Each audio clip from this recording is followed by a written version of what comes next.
Magandang araw kay Ma'am Marit Cunanan. Ma'am Marit, ito na po yung sewing machine na order nyo po.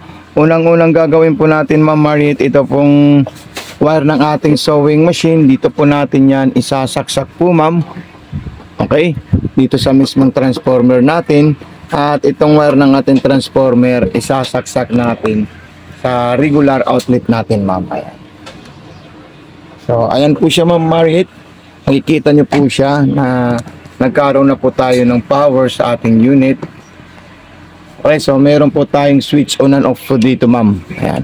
Unang gagawin po natin, ma'am, tayo po ay maglalagay ng sinulid sa itaas. Bago po tayo maglagay ng sinulid po, ma'am, kailangan tatanggalin muna natin yung tela natin, ma'am. Apo, ito po yung ating sinulid po, ma'am. At ito po ilalagay natin dito, ma'am. Ayan. So step 1, ayan po siya, ma'am. Ayan. Step 2, paakit na po siya. Ayan. So step 3, ito na po siya, ma'am. Para hindi po siya mahulog, lalagyan natin ito ng lock. Okay po, Ma'am Mari, ito na po, ma'am, yung stopper natin dito. Ayan. Tapos susundan lang natin yung sinulid natin, ma'am, ha. Dire-diretso lang po siya. Ayan. Pag hindi niyo po kayang i-operate, ma'am, mag-message po kayo sa akin para maturuan ko po kayo. Okay? So madali lang po kayo makontak, ma'am, kasi meron po tayong FB page, Mato Sewing Machine Vlog. Ayan.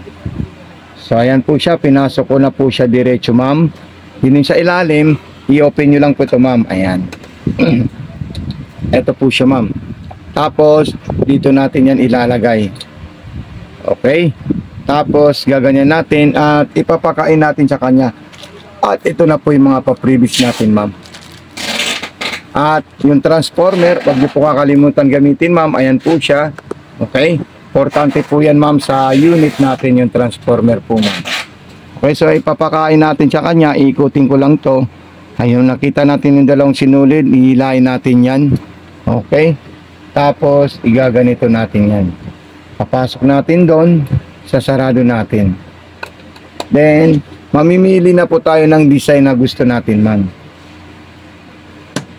Okay, street line, ito po siya, may dalawang klaseng street line po yan, ma'am. Ayan. Tapos dito, distance. Kung gusto niyo po ng pang-maong or pang-cortina, so pwede niyo po siya baguhin, ma'am. Ayan. Okay, ito, speed control. Makikita niyo po siya, ma'am, napaka-solid at napakaganda. Ayan. Tapos, ituturo ko sa inyo kung paano niyo po kukunin yung mga ganitong design. Ito. Yung mga ganito na makakapal po, ma'am. Yung mga borda po niya, ma'am. Yung mga ganito, pag gusto niyo po siya kunin, ma'am, itatapat niyo lang po siya, ma'am, dito sa pinakadulo na gusto niyo. Ito po siya. Tapos ito, ilalagay niyo po sa number 1. Ayan. Para makuha niya po yung design. Tapos yung mga piping naman po na ganitong design, ito sila. Mula dito, 1, 2, 3, 4, 5, 6. Number 3 or 4 lang po tayo sa distance po, ma'am. Ayan. Sa lahat po yan, ma'am, nagpapangsyon at wala pong problema po yan, ma'am. Basta pag may mga concern po kayo sa ating unit, mag-message lang po kayo sa atin, ma'am. Okay, subukan natin siya sa maong. Ayan. Ito yung maong natin, ma'am. Tatahi tayo ng maong. Ayan, nasa street line po tayo, ma'am. Ayan, tapos yung speed control, pwede niyo po siya bilisan. Pwede rin po siyang medium, ayan. Yung reverse, ito po siya, ma'am. Long press lang natin para umatras po siya. Then stop. Ayan. So napaka-solid po siya, ma'am, at napakaganda.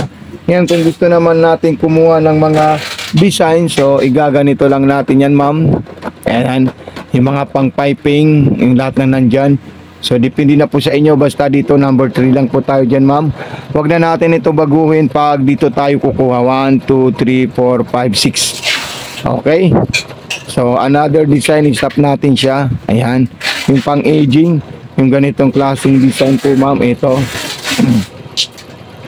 Napaka-solid po yan, ma'am, at napakagandang sewing machine. Okay, so another design naman po pagkatapos natin dyan. Ito naman po siya, ma'am. Ayan. Lahat yan gumagana po siya, ma'am. Basta ang importante, mag-message lang po kayo sa amin pag mayroon po kayong katanungan at mga concern sa ating unit po, ma'am. So maraming salamat sa iyo, Ma'am Marit Cunanan. God bless and more power po sa iyo, ma'am. Okay, so ayan. Ilalagay ko na po ito. Ayan. So napakaganda po yan, ma'am. Okay. So ilalagay ko na rin po ito, ma'am, para mabasa nyo po kung saan nyo po kami pwede i-message po, ma'am. God bless and more power po, ma'am.